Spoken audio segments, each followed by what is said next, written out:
Hi everyone, welcome to this speed paint video. Today we're going to be doing a speed paint of Melanie Martinez, who is a pretty fantastic artist. She makes a lot of songs that are kind of electro-y, bubblegum poppy, with some really good, like, thoughtful lyrics. She also has a great aesthetic. The way she styles herself as well as the way that her videos are very, very attractive to look at.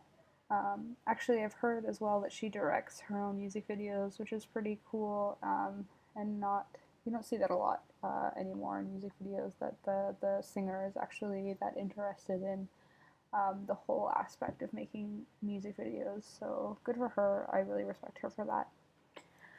Today I wanted to try something a little different. I wanted to not do the whole thing that I normally do, which is thick black outlines and a flat color.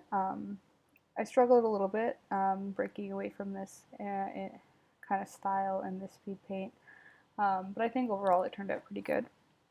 I definitely struggled with the fact that I was using colored lines and that they weren't perfect. Usually I do a lot of like very exact line work with no like overlaps or like breakaways or fraying.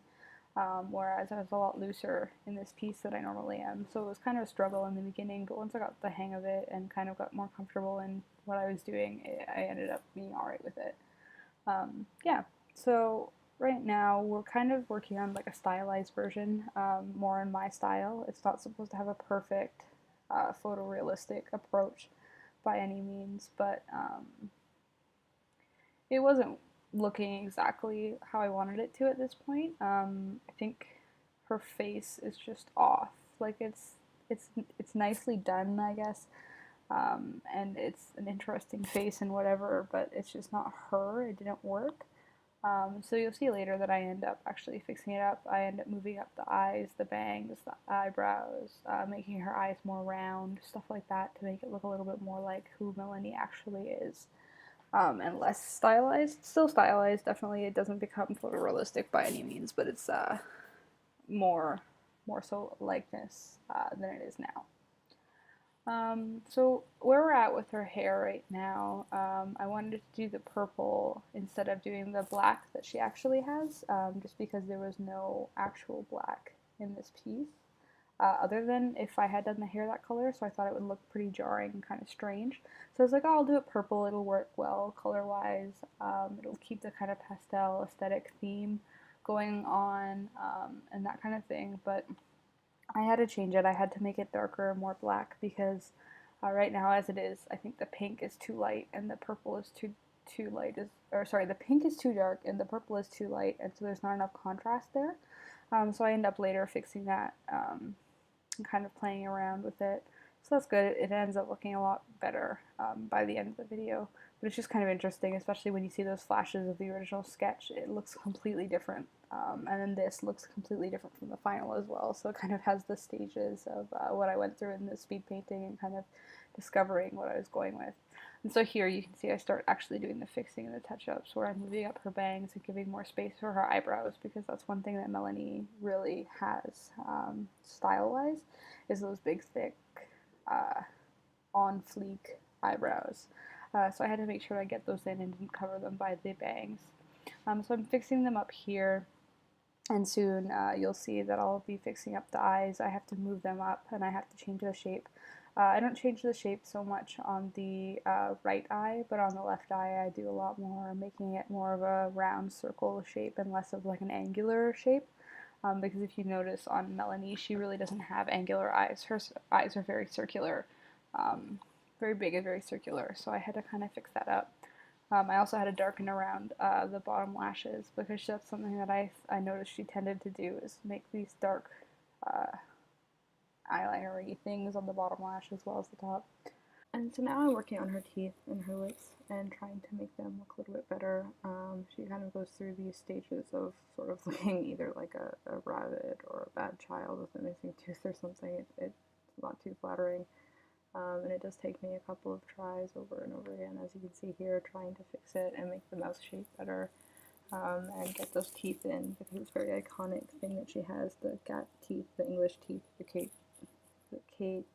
Beckham teeth. I don't know what they're called, but you get the point. And so now finally I got something that I liked. And I'm just going over the eyebrows again, trying to make them more interesting than just like basic black shapes.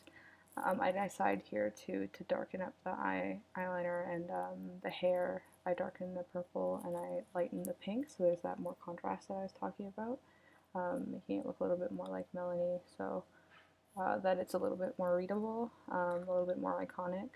I also start redoing her eyes. I did like the way they looked before with the ring lighting, but I I saw that in most of her photographs and stuff like that, her eyes tend to just be these dark shapes with like very dark brown, black, with like little white highlights instead of having a lot of detail. So I tried to change them into more of that so it would have a better likeness.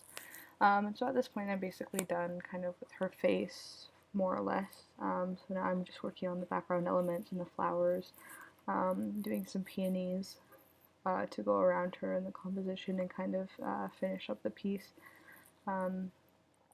You'll see here I'm just trying to give the shape or highlight and contrast, and now I'm working on a bigger one.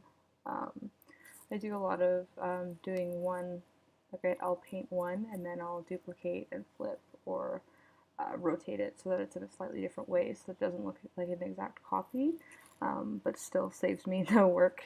And I had to change the colors a bit on that one because they were blending in too much of her hair. But you'll soon see me copy and rotate that one as well and flip it on the other side of her face, so that the composition works and so that I don't have to repaint it twice for no reason. And you see I'm putting it there behind the dark side of her hair, and just kind of adding in some like filigree designs to liven up the space a bit, take her away from the gray background.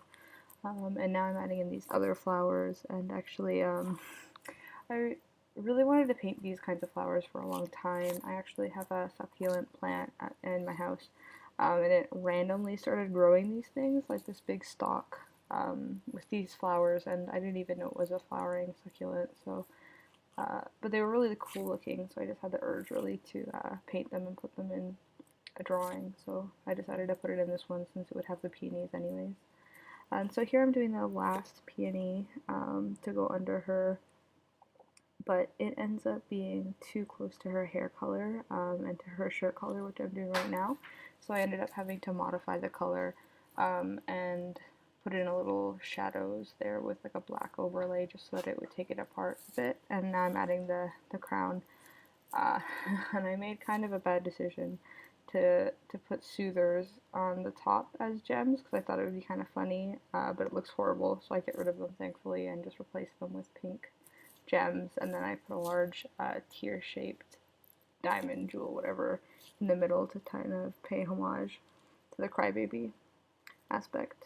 And so now I'm just kind of finishing up. The piece is almost done. Once I finish changing the color on that and modifying it so it's away from the shirt and there's more contrast, I end up changing the background color, trying to figure it out. It goes back to gray, and I kind of just add a border. And then what you don't see is that I modify the colors a little bit more with the color lookup layer on Photoshop. But you can see that in the finished piece it ends up being a little bit more purple. So yeah, thank you so much for watching. Please check out my other social medias. I post the most often on Tumblr and Instagram. And see you later.